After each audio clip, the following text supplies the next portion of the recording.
Hello, আমি আরিয়ান। আজকে জিজি সেনগুপ্তর বার্থডে। সো আমি ভাবতেছিলাম যে বার্থডে উপলক্ষে বরবাদ টিমের উচিত একটা ক্যারেক্টার পোস্টার ড্রপ করা, বাট তারা ক্যারেক্টার পোস্টার নয়, তারা একটা ক্যারেক্টার গ্লিমসই ড্রপ করেছে অ্যান্ড এটা আগুন হয়েছে। ইয়েস, এই ক্যারেক্টার গ্লিমসটা আগুন হয়েছে। জিজি সেনগুপ্ত একটা গাড়ি নিয়ে এন্ট্রি নিচ্ছে, গাড়ি থেকে জাম্প করে নামছে, এরপর একটা ডায়লগ দিচ্ছে may I come in.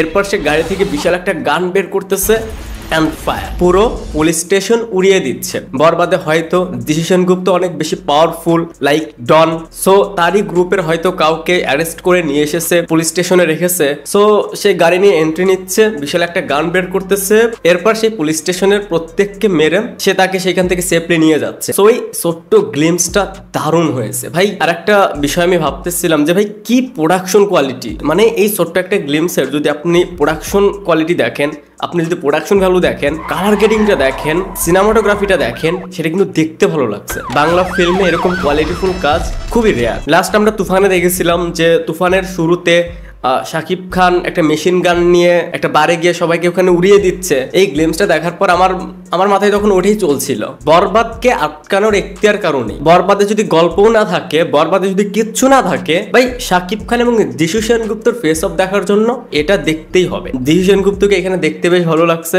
And এই যে বরবাদ টিম, তারা আর যাই হোক ভাই এটা মেইনটেইন করতে পেরেছে।